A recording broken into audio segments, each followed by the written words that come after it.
the Nancy Guthrie case, if they end up getting a good profile, could be the case where, for the first time, these companies are forced to let law enforcement in?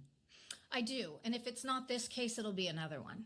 It'll be the next big case where they've got a profile, they've got a DNA sample, it's not hitting in CODIS, and they need to stop that person, before they hurt anyone else. Like in Brian Kohberger's case, I believe he would have hurt more people had he not been identified through investigative genetic genealogy very quickly. So I think it's going to happen. It's really just a matter of time and what cases happen.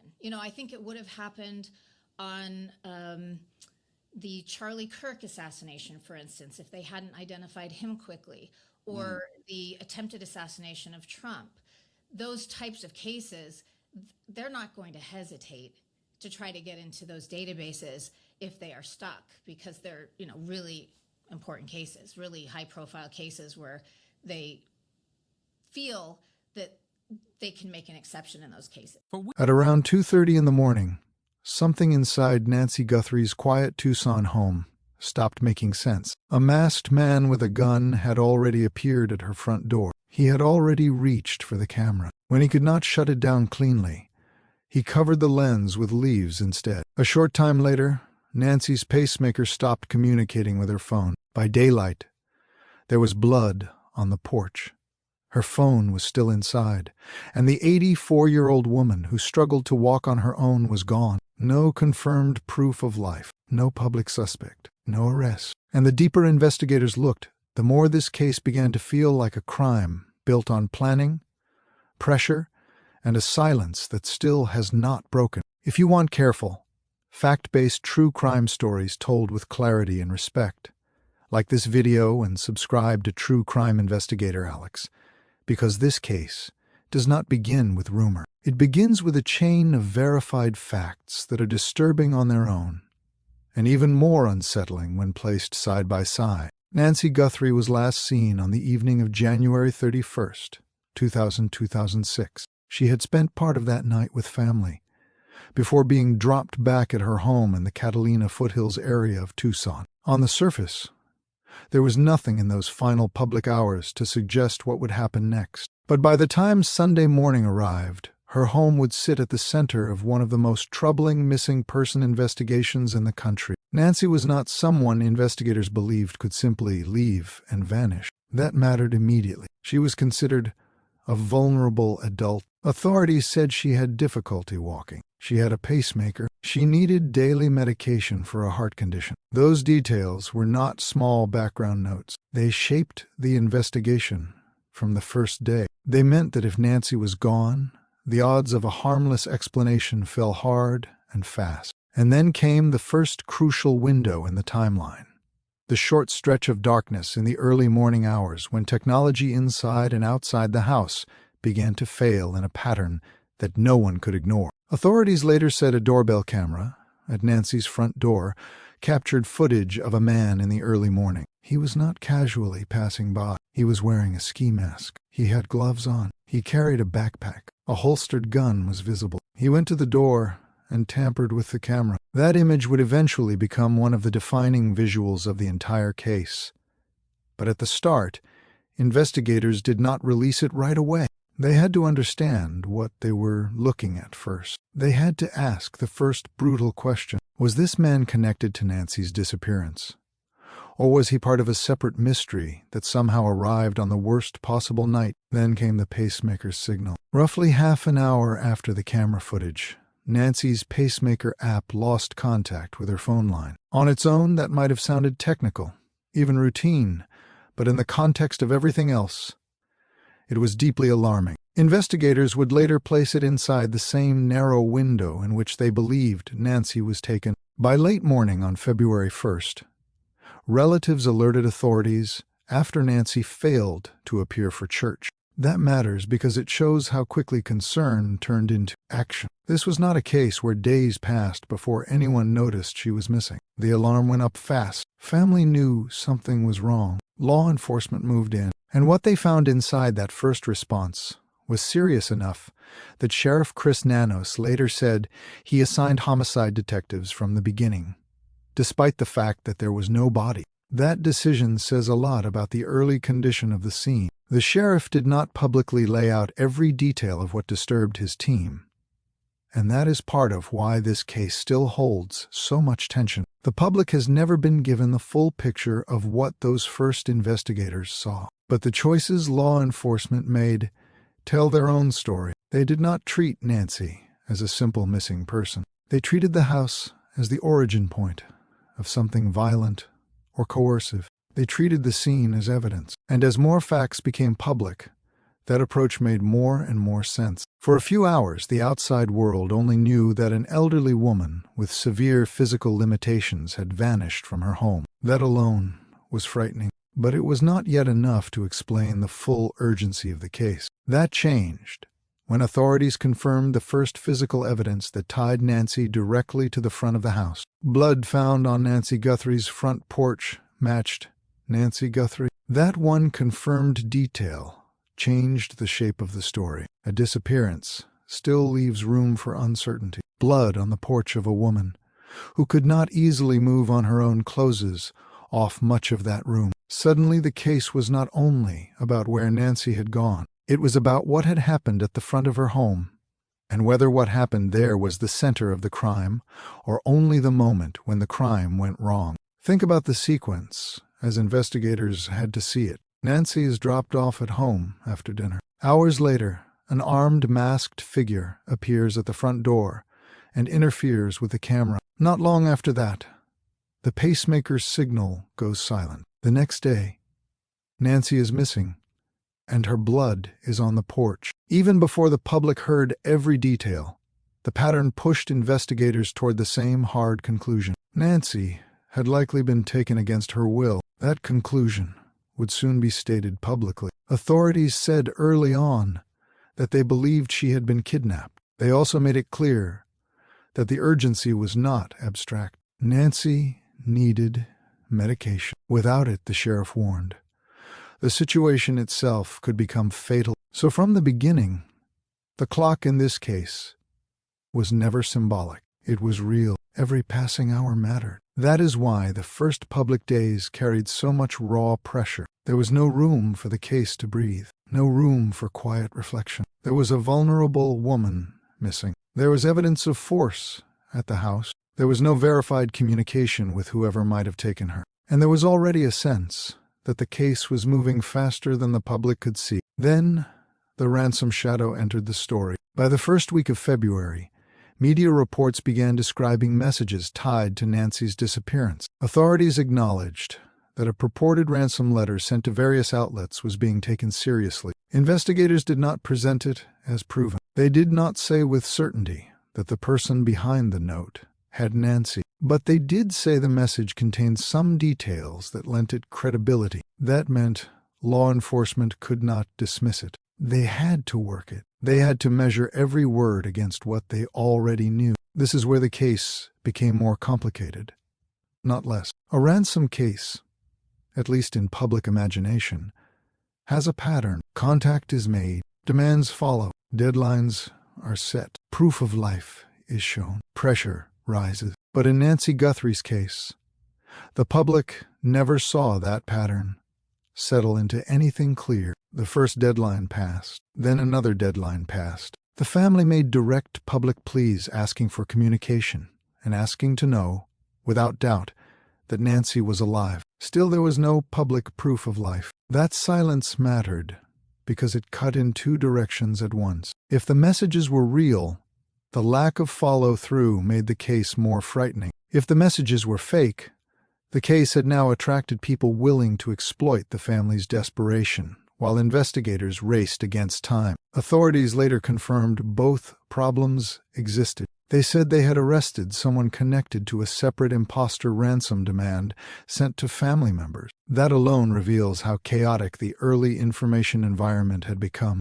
While investigators were still trying to build a timeline around the house, they also had to sort genuine signals from deliberate interference. For the family, that must have been brutal. Publicly, they had to ask for mercy and communication. Privately, they had to live in a space where every message could be hope, cruelty, or both. Savannah Guthrie, Annie Guthrie, and Cameron Guthrie recorded video appeals during those early days. They acknowledged the reports of ransom notes. They asked whoever might have Nancy to reach out directly. They made clear that money was not the point. Nancy's life was the point. But even as those appeals circulated, the basic structure of a traditional ransom case still did not appear. There was no confirmed channel of negotiation the public could follow. No verified proof Nancy was alive. No visible movement toward resolution. That abnormal silence gave the case an entirely different texture. It turned every passing day into its own form of evidence. Because if a person takes someone for money, the reason to keep that person alive is obvious. But if days pass and no direct communication arrives, no proof of life appears, and deadlines disappear into nothing, then investigators have to ask harder questions. Was this ever really about ransom? Was the demand a cover? Was it an attempt to buy time? Was it the work of someone outside the core crime trying to cash in on the case? Or had a plan already collapsed before anyone on the outside understood what the plan had been? That last possibility may be one of the most unsettling, not because it answers the case, but because it explains why so many parts of the story feel misaligned. The camera tampering looks deliberate. The porch blood suggests something went wrong at the house. The messages suggest control, yet the lack of proof suggests the opposite. The case seems organized in some moments and broken in others. That is not proof of what happened, but it is one reason the public never felt like it was looking at a simple kidnapping. As the first week moved on, investigators faced a second urgent need. They had to turn a faceless event into a visible suspect image that the public could help identify. That moment came on February 10th. The Pima County Sheriff's Department and the FBI released the doorbell footage and still images of the armed man at Nancy Guthrie's home for the public. This was the first time the case acquired a body instead of only a theory. Until then, people knew there had been a crime. Now they could see a figure connected to it. The man in the footage was masked. He was gloved. He appeared calm. He carried a backpack. He was close enough to the front door that the image felt invasive, not like a distant figure crossing a yard, not like a blur at the edge of a frame. He was there, at the threshold, tampering with the device that might record him. Later, the FBI sharpened a description further. The suspect was described as a male of average build, about 5'9" to 5'10", and wearing a black Ozark Trail hiker pack backpack. That detail mattered because it gave investigators something specific to track. Not just in tips from the public, but in retail records, store distribution, and surveillance comparisons. But the most important thing the release did was emotional. It changed the public's sense of the case from abstract fear to direct confrontation. People were no longer imagining what might have happened outside Nancy's home. They were looking at a person who may have been there at the most critical point in the timeline. Sheriff Nanos later described that footage as the single biggest clue to emerge in the case. That was a powerful statement. And it tells you how central the video remains even now. Not the notes, not the rumors, not the endless speculation. The clearest known clue is still the person at the door. And when that clue went public, the investigation surged. Thousands of tips came in. Neighborhood attention intensified. Every person who thought they might know that posture, that build, that walk, or that bag suddenly had a reason to call. In a case like this, public release is both a risk and a necessity. It opens the door to misinformation, but it also gives investigators what they do not have on their own: a massive field of eyes and memories. The same day the video was released, authorities moved on what appeared to be one of the first major outward leads. They searched a home in Rio Rico, about 60 miles south of Tucson, and took a man into custody for questioning. It was dramatic. It suggested motion. It looked for a moment like the investigation might have found its first real break. But the man was released, and no arrest followed. That was another pattern this case would repeat. A strong public development appears. The pressure rises. Then the lead stops short of turning into a definitive answer. The Rio Rico search mattered even without an arrest, because it showed investigators were not standing still. They were following tips aggressively enough to move quickly across distance, detain, question, and search. It also showed how difficult this case was becoming. A lead strong enough to trigger a search was still not strong enough to hold for the public. That created a strange rhythm. The case felt active, but it did not feel close. Then, only days later, another promising clue emerged. On February 15th, authorities said they had obtained a DNA sample from gloves found discarded about 2 miles from Nancy Guthrie's home. More than that, the gloves appeared to resemble the pair worn by the masked man in the doorbell camera footage. This was the kind of development investigators want. A physical object outside the scene but close enough to matter, connected in appearance to the central suspect image, and capable of carrying DNA. If the video gave the public a figure, the gloves offered the possibility of a name. For a moment, the case seemed to narrow. If the DNA on the gloves matched a known profile in the national database, investigators could move from image to identity. If it did not, they would still have material to study, compare, and possibly use later if another person came into focus. On February 17th, the first major check came back. The glove DNA sample failed to produce a match in CODIS, the national database of known genetic profiles used in criminal investigations. That did not mean the clue was useless. It meant only that the source did not immediately correspond to someone already in that system. But in public terms, it was another near miss. The case had a suspect image. It had gloves. It had DNA. And still it had no public suspect. Then came another twist. On March 4th, the sheriff's department said further DNA analysis traced those same gloves to a local restaurant employee who was not considered a suspect. What had looked like a promising lead had now become a dead end. That matters, because dead ends are not neutral in a case like this. They change the map. Every failed lead removes one path and increases the weight on whatever remains. When the gloves stopped pointing at the masked figure in any useful way, the investigation had to lean harder again on the doorbell footage. The scene at the house, the digital timeline, and whatever evidence law enforcement had not made public. This is a good place to pause and notice something important about how the Nancy Guthrie case evolved. It did not weaken because there was no evidence. It grew stranger because there was evidence.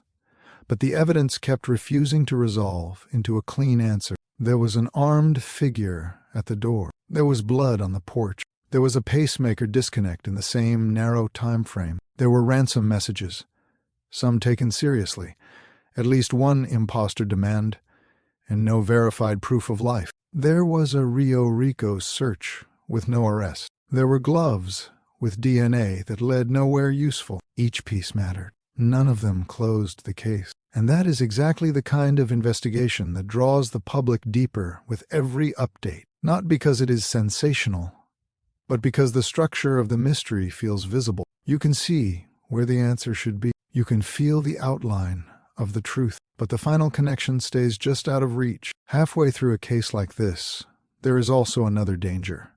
Fatigue. Not for the family, because they do not get the luxury of fatigue. For the audience, for the wider public, for people who start to confuse a lack of arrest with a lack of progress. That is why cases like this need careful attention, not noise. So if you value fact-first reporting and long-form investigations that stay grounded while the cases still live, like this video, and subscribe to True Crime Investigator Alex, because some stories do not stay important unless people keep looking at them clearly. By the middle of February, another destructive force had started to grow around the case.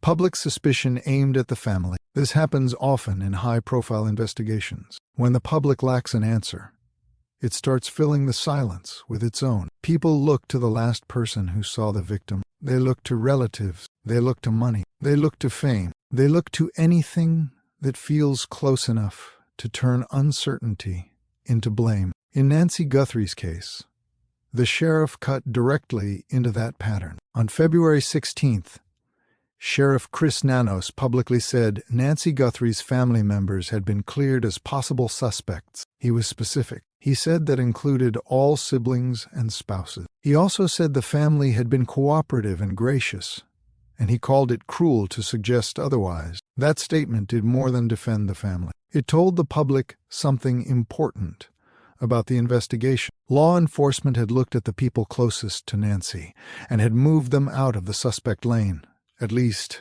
publicly. That does not mean every question vanished. In an open case, very few questions vanish. But it did mean investigators wanted the public to stop wasting energy on a path they did not believe was productive. It also marked a subtle shift in the case's center of gravity. If the family was cleared, then the likely answers had to sit elsewhere, in the masked figure, in a still hidden connection, in someone Nancy knew, in someone who knew her routines, or in someone who had spent enough time around the property to feel confident in the dark. That last possibility gains force when you return to the video. The man at the door does not look lost. He does not appear to wander up to the house by accident. He moves with purpose. He knows where the camera is. He is prepared to interfere with it. He arrives covered, armed, and carrying a bag. Those are not the marks of a random elderly welfare check gone wrong. They suggest planning, even if the plan later broke apart. But planned by whom? Planned for what? And planned how far in advance? Those questions grew even sharper in March. About 6 weeks into the investigation, Sheriff Nanos told NBC News that investigators believed Nancy may have been targeted. He said they believed they knew why, but he did not disclose the motive publicly. He also warned that he could not assure the public the suspect would not strike again. That was one of the most chilling official updates in the entire case. Not because it solved anything. It did not. But because it suggested investigators were no longer looking at this as an entirely open field of possibilities. The word targeted narrows things. It implies selection. It implies purpose. It implies Nancy was not simply the nearest vulnerable person to a passing criminal impulse. At the same time, the sheriff's refusal to explain the motive publicly left a massive space open in the story. Why would Nancy be targeted? Was the reason financial, personal, practical, opportunistic in a very specific way, connected to something in her life, her property, or her family's public profile? The sheriff did not say. He only suggested investigators had moved closer to an internal theory. That matters because once law enforcement believes a victim was targeted, every clue shifts slightly in meaning. The camera tampering becomes less random and more like one step in a plan. The porch blood becomes less like general chaos and more like a point of failure within that plan. The lack of ransom follow-through starts to look less like a standard extortion pattern and more like something disrupted, improvised, or disguised. And the longer investigators keep the motive private, the more likely it is that motive sits close to evidence they do not want to compromise. This is also where the case started to widen backward in time. Investigators were no longer focused only on the night Nancy disappeared. Reports later showed the FBI had asked residents in Nancy's neighborhood to check home security footage from January 11th and January 24th, dates that fell weeks before the disappearance. That request is striking for one reason above all others. It suggests the possibility that whatever led to Nancy's disappearance may have begun before January 31st. When investigators ask for footage from earlier dates, they are usually looking for one of a few things: suspicious vehicles, repeated pass-throughs, surveillance behavior, testing, failed attempts, a person walking a route more than once, a pattern too subtle to notice in real time, but meaningful in hindsight. No public statement has fully explained why January 11th and January 24th matter. That is important. We should not pretend to know more than investigators have released, but the request itself is revealing. It tells you law enforcement was exploring the possibility that this crime involved PRE planning and prior movement in the area. That possibility deepens the whole case.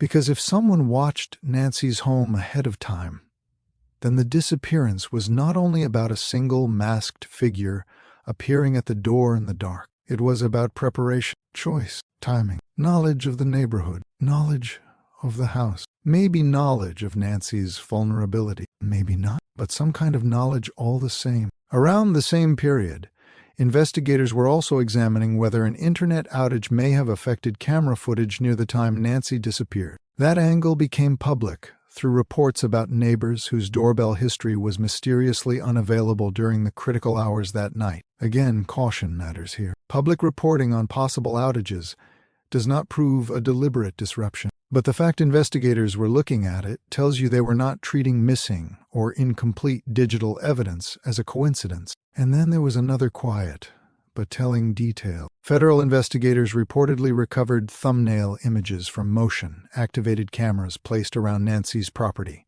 including areas such as the yard and pool. Those recovered images did not show suspicious activity from the night she disappeared, but the effort still matters because it shows the depth of the forensic review. Investigators were not relying on a single front door clip. They were pulling from other devices, other angles, other timestamps, trying to rebuild a property that had gone dark at the worst moment. That is how major cases are often solved.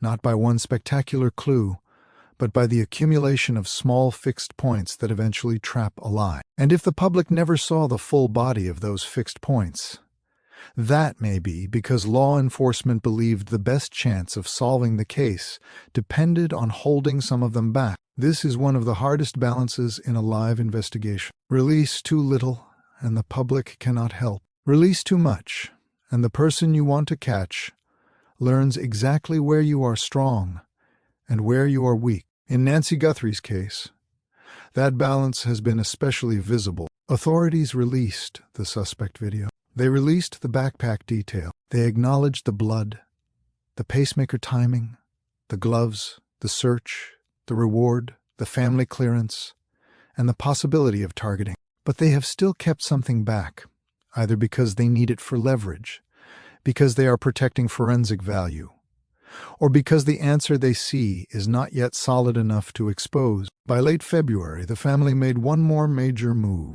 Savannah Guthrie announced a reward of up to $1 million for information leading to Nancy's recovery. Combined with the FBI reward, the total public amount tied to the case climbed even higher. That kind of reward does two things at once. It signals determination, and it tests the silence around the crime. Because large rewards do not only attract innocent tipsters, they pressure anyone on the edge of the case. A person who heard something in a bar, a person who recognized the bag, a person who saw sudden money, sudden fear, sudden disappearance, sudden change in behavior, a person who may not have participated but may know who did, a person who thought staying quiet was safe until the cost of silence grew too high. And yet, even after the reward climbed, no public breakthrough followed. That silence raises another painful question. What kind of person stays quiet when that much money is on the table? Someone terrified, someone too involved, someone too close to the center of the crime, or someone who truly knows nothing. Because the answer is buried in a much smaller circle than the public imagines. As the weeks passed, Savannah Guthrie stepped back from her work on television. Her absence itself became part of the national understanding of the case. This was no longer just a local investigation. It was a family crisis unfolding in public view, with one of the most recognizable morning news figures in the country at the center of it. That brought attention. It also brought distortion. High-profile cases attract concern, but they also attract opportunists, rumor merchants, and people eager to make a mystery fit whatever theory they like best. That is why the most disciplined way to follow Nancy Guthrie's case is to return again and again to the facts that do not move. Nancy was last seen after being dropped at home on the evening of January 31st. In the early hours of February 1st, a masked, armed man tampered with her front door camera. About a half hour later,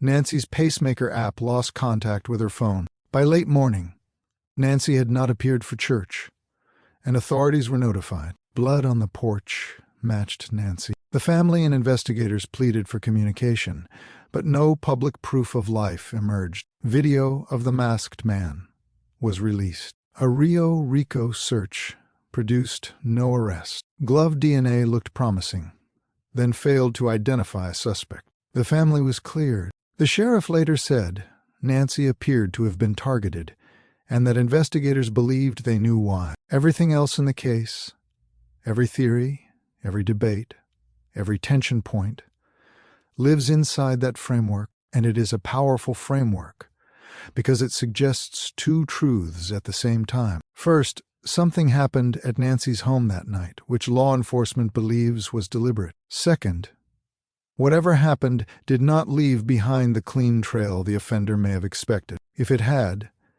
the case might have looked very different by now. A standard ransom operation would likely have created a clearer communication trail. A purely random attack might have left a simpler evidence pattern. A fully successful plan might not have needed later confusion at all. But Nancy's case feels jagged. The clues do not align into one obvious story. That jagged quality may be one of the strongest signs that the crime itself went off script. That does not mean we should jump to a motive. It means only that the case has the shape of a plan under strain. And that shape is visible in the way law enforcement has spoken about it. They have often sounded urgent, but also selective, alarmed, but not directionless, frustrated by the lack of public breakthrough, but unwilling to reveal the whole theory. That combination usually means investigators believe there is something at the center worth protecting until they can prove it. So where does the case stand now? As of mid-April,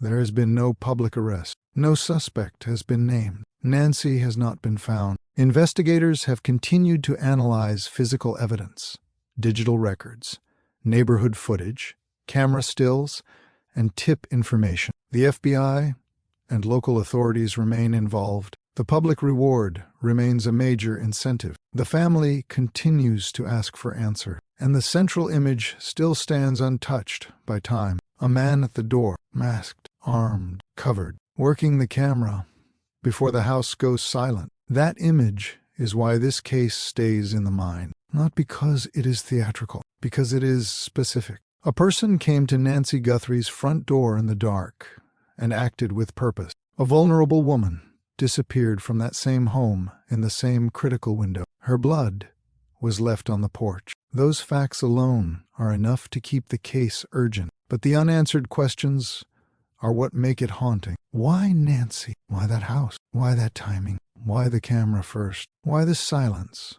after the deadlines? Why the reward has not broken someone loose? Why investigators cared about dates weeks earlier? Why the sheriff now believes Nancy was targeted and believes he knows the reason? Some cases feel cold because there is nothing to hold. Nancy Guthrie's case feels different. It feels like there is something to hold in nearly every direction, and yet the final link between those pieces has not reached the public. That is what makes the story so difficult and so compelling at the same time. There is evidence, but not resolution. There is movement, but not closure. There are clues, but not a name. And for Nancy's family, that means living inside the most punishing part of any criminal case.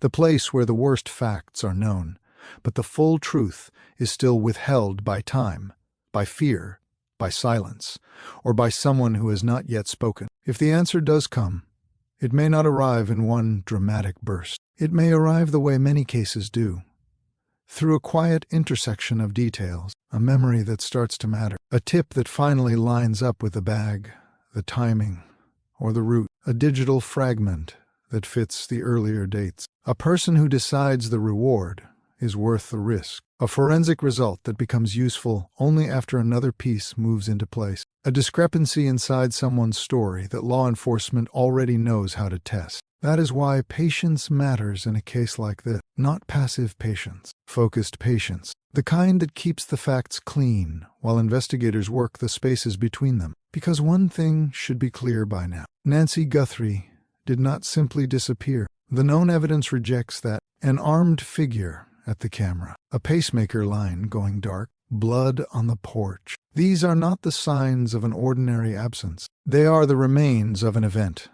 And events like that leave patterns, even when the people behind them believe they have hidden the center. The question is whether the center of this case lies in the house, in the earlier weeks, in the digital trail, in a human connection authorities have not named, or in a combination of all of them. That is why the word targeted matters so much. It turns the whole case from a broad search into a narrower logic. Someone may have chosen Nancy for a reason. That reason may be the part investigators understand, but will not reveal. And if that is true, then every strange detail, from the camera interference to the silence that followed, may look far more coherent once the motive is finally exposed. Until then, all anyone outside the investigation can do is hold the line between fact and fiction. Fact. Nancy was home on the night of January 30th. Fact. A masked, armed figure appeared at her front door in the early morning. Fact. Her pacemaker signal dropped soon after. Fact.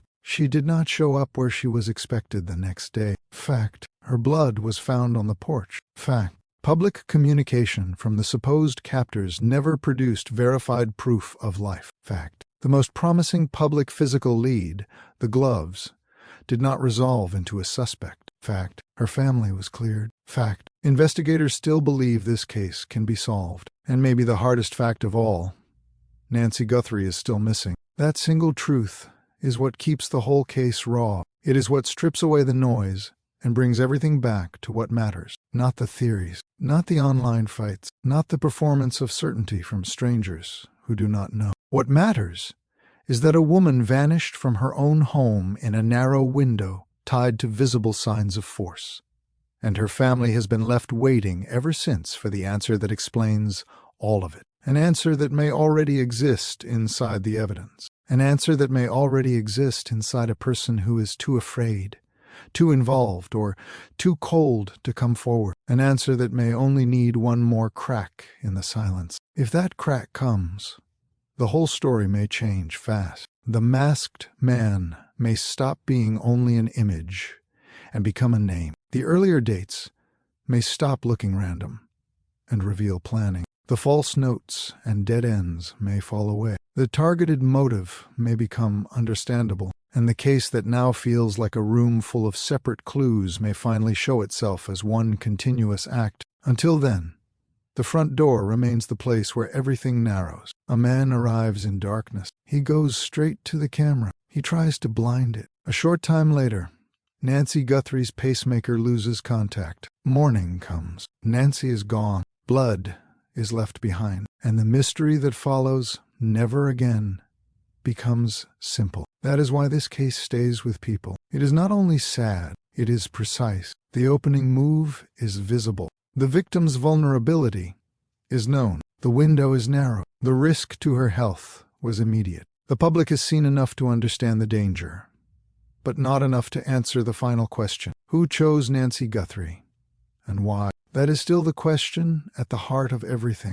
There is another reason this case has held public attention for so long, and it has less to do with celebrity than many people assume. The core facts themselves are unnerving, even without the national spotlight. Remove every famous name from the story, and what remains is still chilling. An elderly woman who needed daily medication and had difficulty walking vanishes from her own house during a short overnight window. Her blood is left on the porch. A masked, armed person is recorded at the front door near the same time. Technology tied to her health goes silent. Authorities say she was taken against her will. Then the case begins to widen in every direction without giving up a suspect. That would trouble any community. That would grip any investigator. That would keep any family awake. And in the first days, that fear had a special edge to it, because the house itself seemed to tell two stories at once. One story suggested method. A person arrived prepared,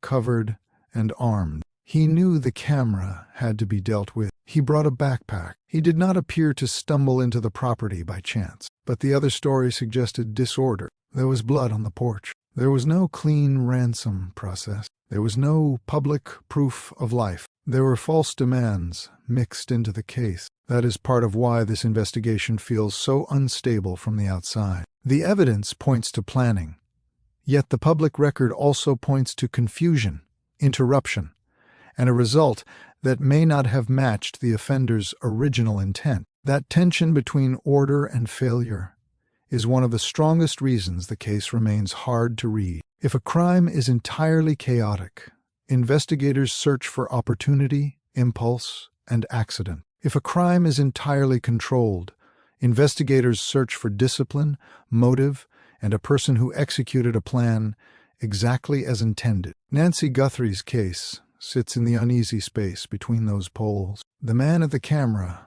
looks deliberate. The aftermath does not. That is why the front porch matters so much. It is not only where blood was found. It is where several different versions of the case collide. It is where the image of control meets the evidence of struggle or injury. It is where a quiet home becomes a crime scene. It is where the public stops being able to tell itself that Nancy might have simply wandered away, become confused, or left without anyone knowing. The porch is the point where disappearance becomes confrontation. It is also worth noticing how early investigators drew that line. They did not wait for weeks of uncertainty before calling this what they believed it was. The sheriff said from the start that Nancy could not have left on her own. He described details from the scene as alarming enough to bring in homicide detectives immediately. That tells us the visible clues were only part of what investigators saw. There may have been other impressions, other conditions, other breaks in normal life inside that house that never became public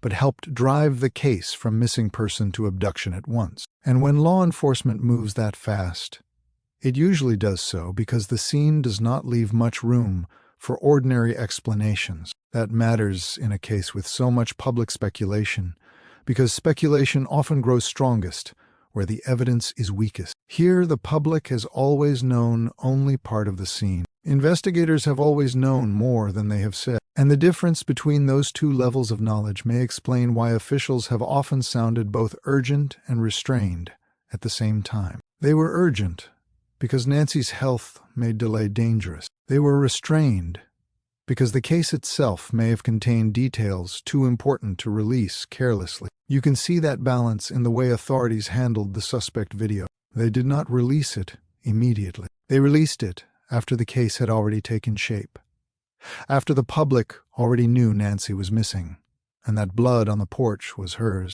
That delay frustrated many people, but from an investigative standpoint, it makes sense. A video like that is not only a clue for the public, it is also a measure of what the suspect knows the public knows. Once it is out, the person in it changes behavior. He may destroy items. He may alter routines. He may flee. He may speak to someone. He may stop speaking to someone. All of those things can help investigators, but only if the timing is right. And when the video finally came out, it changed the emotional temperature of the case overnight. Before the release, people were following a terrible disappearance. After the release, they were staring at the likely human shape of the threat. That matters more than people often realize. Cases move differently when the public can attach a body to the event. A faceless crime can feel distant. A masked figure at a front door feels immediate. The image also turned the case into a problem of recognition. Even when a face is hidden,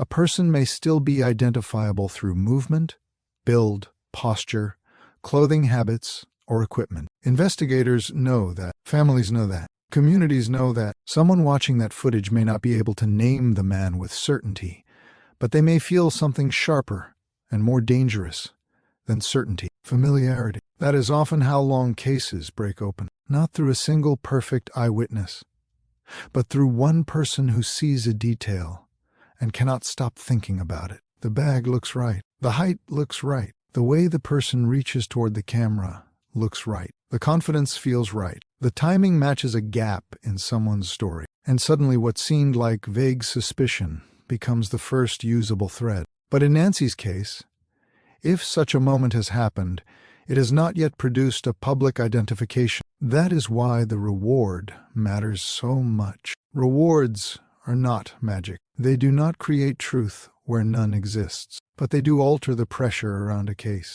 They tell the frightened person on the edge of the story that silence now has a price. They tell the hesitant witness that memory matters. They tell anyone hiding a connection that the circle around them may not remain quiet forever. And still, even after the reward rose, no public answer came. That absence says something too. It suggests either that the relevant circle is very small, very afraid, very insulated, or simply not where the public has been looking. It may also mean investigators are closer than the public realizes. and that the information still needed is not broad at all, but specific: a single vehicle, a single purchase, a single call, a single sighting on one of those earlier January dates, a single confirmation that places a known person near Nancy's house at a time they cannot explain. Those earlier dates deserve more attention because they are easy to miss, and yet potentially central to the story. When the FBI asked residents to look back at footage from January 11th and January 24th, it was effectively telling the neighborhood that this case may have roots earlier than the night of the disappearance. That is a major conceptual shift. It means the event on February 1st may not have been the beginning of the crime, but the climax of it. And that possibility changes how we should hear every other official statement. If the crime was preceded by watching, testing, or repeated passes through the area, then the suspect may have learned more than just the layout of the property. He may have learned Nancy's routines. He may have learned the neighborhood's habits. He may have learned when traffic was low, when church would matter the next day, or how long he could work a front door camera before attracting attention. Again, we should not turn any of that into unsupported fact. But the request for earlier footage opens the door to the possibility of preparation, and that alone makes the case much darker. It also strengthens the significance of the sheriff's later comment that Nancy was likely targeted. Random crimes do happen. Opportunistic crimes do happen. But when investigators begin reaching back into prior weeks and suggest the victim may have been selected for a reason, the logic shifts away from chance and toward intent. Not just intent in the moment, but intent over time. That raises the hardest question in the case. If Nancy was selected, what exactly was selected? Her age, her vulnerability, her location, her access to family money, her connection to a public figure, her daily routines, something she knew, something she had. The sheriff did not say, and because he did not say, the public is left with the pressure of motive, but not the content of motive. This is one reason why the case has resisted closure, even in the minds of people who follow it closely. We are not looking at a mystery built on absence alone. We are looking at a mystery built on withheld meaning. Many of the facts are visible. What they add up to is not. And that gap between fact and meaning is where tension lives. Take the ransom notes. Authorities said a purported letter was taken seriously enough to investigate, and that it included details lending it some credibility. That is significant. Yet the public never received confirmed proof of life, and direct communication never developed into a pattern that looked like a stable extortion scheme. So the notes remain suspended in a strange position, too serious to ignore, too incomplete to explain the case, too entangled with false messages to trust at face value. That makes the ransom element less like a solved clue and more like a distorted mirror. It reflects something about the crime, but not clearly enough to show whether money was the true point, a secondary point, or only a way to shape perception after something had already gone wrong. And that possibility, that something had already gone wrong, hangs over nearly every major detail. The porch blood points to trouble at the point of removal. The lack of proof of life points to trouble afterward. The false messages point to outside interference or exploitation. The gloves point to a promising lead that dissolves. The Rio Rico search points to movement without resolution. Every time the case seems ready to lock into one clear story, a new fact complicates the shape. That is why some of the most responsible ways to talk about Nancy Guthrie's case involve not certainty, but sequence. What happened first? What happened next? What has been confirmed? What has not? What changed the public understanding? And what only changed the investigative picture behind the curtain? Sequence protects against distortion. It keeps a live case from becoming a vessel for whatever theory sounds most dramatic in the moment. And if we follow only the sequence, the story remains startling enough. Nancy returns home on January 31st. In the early morning, a masked, armed person appears at the front door camera. The camera is tampered with. Nancy's pacemaker line later goes silent. By noon, she has not shown up where she should be. Her blood is found on the porch. Authorities conclude she did not leave on her own. Ransom communication surfaces, but not in a way that produces clear proof of life. Family, please go public. The suspect image is released. A man is detained and released after a search in Rio Rico. Gloves are found and tested. The first database search produces no match. Further analysis traces the gloves to someone not considered a suspect. The family is publicly cleared. Investigators later say Nancy appears to have been targeted and indicate they may understand why. The case remains active. That sequence does not need embellishment. It already contains the qualities that keep people watching and listening. Vulnerability, visible threat, a shrinking timeline, evidence of injury, confused communication, dead ends, official restraint, and a motive that may be partly known to investigators, but not yet revealed. There is also the broader human reality of the case, which can get lost when people fixate on clues. Nancy was not an abstraction inside a national headline. She was an elderly woman with medical needs, who should have been safest in her own home. That is part of why the case strikes such a nerve. Home is where people imagine vulnerability becomes manageable. Home is where routine protects. Home is where age and frailty are supposed to be met with care, not violence. When someone is taken from that setting,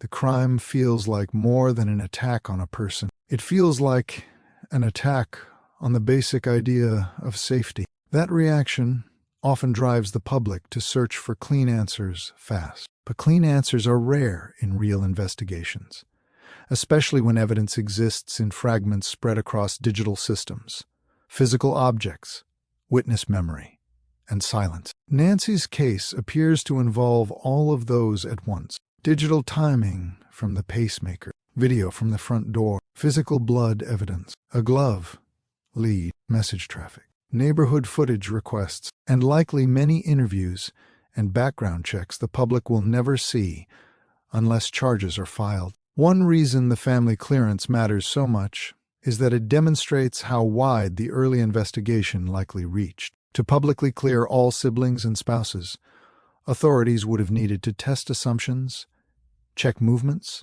review communications, and become comfortable enough with the results to say the family should no longer carry that cloud in public. That is not a small move. It is a deliberate attempt to narrow the public field and protect people already suffering. It also reinforces something else. Investigators appear to believe the answer is not in the most obvious place.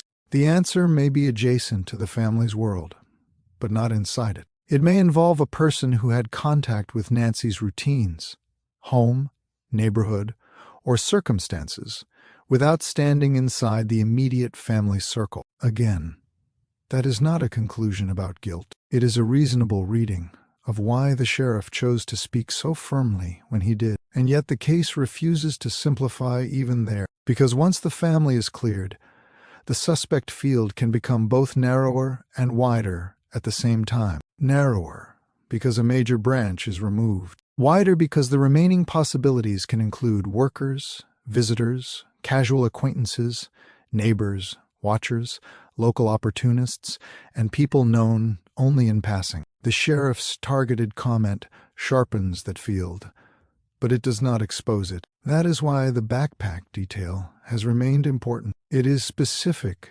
without being intimate. It gives investigators and the public a practical object to work from, while other details stay sealed. The FBI did not only release a general description, it pointed to a particular black Ozark Trail hiker pack model. That suggests investigators believe the object itself might trigger useful memory. Someone may not recognize a masked face, but they may remember a bag bought recently, a bag carried suddenly, a bag left missing, a bag seen with someone who had no reason to own it before. Practical details often solve cases because they are easier to verify than emotions. People lie about motive. They lie about where they were. They lie about who they know. It is harder to explain away possession of the wrong item at the wrong time if investigators can tie it to a larger sequence. And still, the public has seen no arrest. That silence can make a case feel stalled. But there is a difference between stalled and unresolved. Unresolved means the answer has not emerged publicly. Stalled would suggest investigators have no path left. Nothing in the official statements suggests that. On the contrary, The continued review of evidence, the public requests for earlier footage, the reward, the family clearance, and the targeted language all suggest the case is still moving internally, even if not visibly. Sometimes a case remains quiet, precisely because the next step depends on something very narrow. Not more public attention, but the right public attention. Not more noise, but the right memory. Not more theory, but the right contradiction. That may be where Nancy Guthrie's case stands now. There is also one more emotional dimension that cannot be ignored. The family has had to speak publicly about hope and fear at the same time. Early on, Savannah Guthrie said she believed her mother was still out there. Later, when the reward increased to up to $1 million, the family publicly acknowledged for the first time the possibility that Nancy might be dead. That shift matters because it shows the pressure of time on the people closest to the case. Hope did not vanish, but it had to make room for another reality, that the absence of proof was becoming its own kind of pain. In many investigations, the public measures time by headlines: a week, a month, 2 months. For family, time is measured differently. It is measured by medications not taken, birthdays missed, phones that do not ring, doors that do not open, silence that becomes a daily fact rather than a single event. When you keep that in mind, the case feels less like a puzzle and more like what it is: an unresolved act of violence or coercion with a person at the center who has not been brought home. And that may be why this case continues to carry such force, even as the news cycle moves on. It is not only about what happened, it is about what has not been restored. Nancy has not been found. The person at the door has not been identified publicly. The reason she was targeted has not been explained. The earlier dates have not been decoded for the public. The story remains unfinished in the most painful way. But unfinished does not mean unknowable. The facts that are public already suggest the outline of a logic. Someone came to that house with enough purpose to interfere with the camera. Nancy disappeared during the same narrow window. Evidence at the scene pointed investigators away from voluntary disappearance almost immediately. The communication that followed did not behave like a clean ransom pattern, and investigators later said the act appeared targeted. That is not chaos. That is a shape, an incomplete shape, but a shape all the same. The missing piece may be motive, or identity, or the link between the two. And when that missing piece surfaces, it may make the entire case look different in hindsight. The dead ends may become clearer. The silence may become understandable. The reason for holding back certain details may become obvious. The requests for footage from January 11th and January 24th may suddenly look less mysterious and more inevitable. The front door footage may stop looking like the start of the story and become what it may have been all along: the first moment the public got to see the end stage of a plan already in motion. That is why people who follow cases closely know to pay attention not only to spectacular clues, but to how law enforcement frames the unknown. In Nancy's case, the framing has moved from urgent abduction to public suspect release, to dead-end evidence, to family clearance, to targeted motive. That progression matters. It shows the case narrowing, not disappearing. It shows investigators building an internal narrative, even while withholding the details that would let the public see it in full. Whether that internal narrative is strong enough for charges is another matter. Cases are not solved in public emotion. They are solved in admissible proof. A detective may strongly suspect a person and still be far from a prosecutable case. That is especially true when the core victim has not been found, when public communication has been noisy, and when the suspect on video is concealed. The legal burden remains high, and it should, but the public burden is different. The public burden is to keep the facts straight and the victim visible. That is what matters now. Nancy Guthrie remains the center of the story, not the anonymous note writer, not the online rumor, not the argument over one theory or another. Nancy, an elderly woman with a pacemaker and daily medication needs, who was taken from her own home in a narrow overnight window tied to an armed, masked figure and blood on the porch. That is the line that cannot be lost. If a breakthrough comes, it will come into a story that already contains the marks of intent, the marks of risk, and the marks of a scene that did not go according to plan. It will come into a case where the public has seen just enough to understand the danger, but not enough to understand the full design. It will come into a family's long wait for the point when evidence finally outruns silence. And if that day comes, the question may not only be who did this, it may also be what they believed they were doing when they stepped onto that porch in the dark, and what changed before morning. Because somewhere between the camera, the blood, the silence, the dead ends, the earlier dates, and the word targeted, there is a version of events that makes sense of all of it. Investigators may already be close to that version. Someone else may already know it and be too afraid to speak. Or the answer may be sitting inside one overlooked detail that only matters once the rest of the picture catches up. Until then, the case remains one of the most unsettling kinds of mysteries. Not a mystery with no evidence, a mystery with evidence that clearly points somewhere, while the final direction is still obscure. If you have followed this case with me all the way through, thank you. For more careful, long-form true crime coverage that stays grounded in verified facts and respects victims while the truth is still unfolding, subscribe to True Crime Investigator Alex, like this video, and share it with someone who values serious crime reporting. Nancy Guthrie is still missing. Her case is still active, and somewhere inside the evidence already released, and the evidence still held back, there may be one final detail waiting to turn this entire story from mystery into proof.